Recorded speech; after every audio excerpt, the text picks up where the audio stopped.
osobne si už nedokážem predstaviť rybačku hlavne na takýchto menších jazerách bez takejto zavážacej loďky, ktorá má zabudované GPS aj sonár.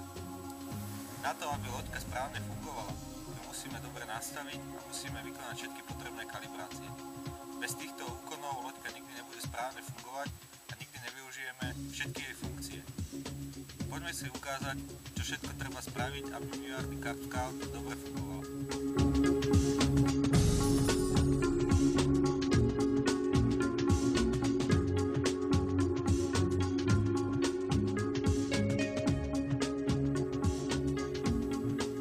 Všetky potrebné nastavenia a kalibráciu spravíme na ovládači v sekcii menu. Rockemit je funkcia vycentrovania joysticka ovládača. To znamená, aby vám loďka dobre reagovala na pokyny, ktoré udáte na joystick. Prepnete funkciu do polohy on,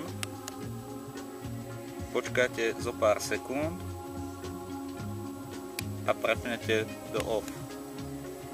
Vtedy ovládač uloží stredovú pozíciu joysticka.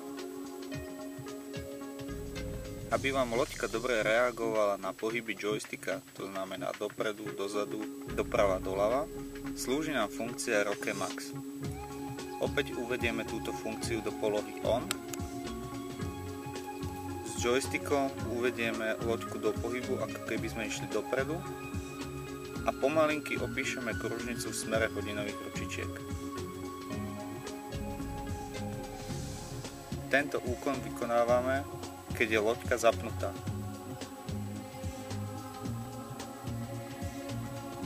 Vrátime sa opäť do prvotnej pozície a pustíme joystick. Funkciu uvedieme do polohy off. Vtedy je RockMax nastavené. Ďalšou funkciou je Arrow ADE. Táto funkcia nám slúži na správne zobrazovanie polohy loďky. To znamená, aby táto strelka na displeji nám ukazovala vždy správne otočenie a orientáciu loďky voči ovládaču. V tomto prípade uvedieme opäť túto funkciu do polohy on.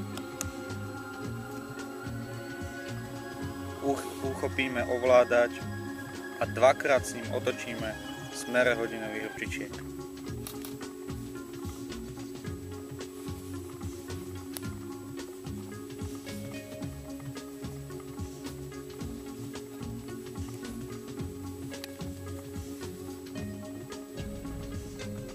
Prepneme do polohy off. Pre nastavenie GPS v loďke využijeme funkciu Compa ADE. Táto funkcia nám umožní, aby loďka chodila v automatickom režime priamo. To znamená, aby nerobila žiadne kľúčky, kolečka a podobne, ale aby chodila stále priamo. Opäť uvedieme túto funkciu do polohy on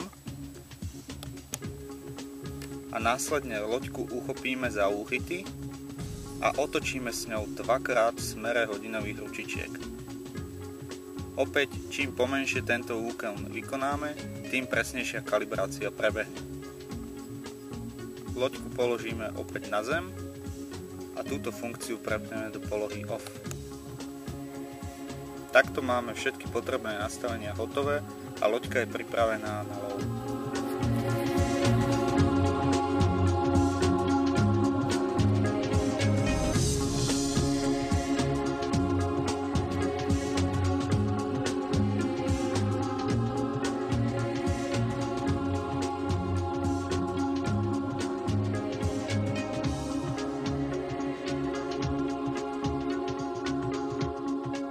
Veľmi užitočnou funkciou je funkcia auto.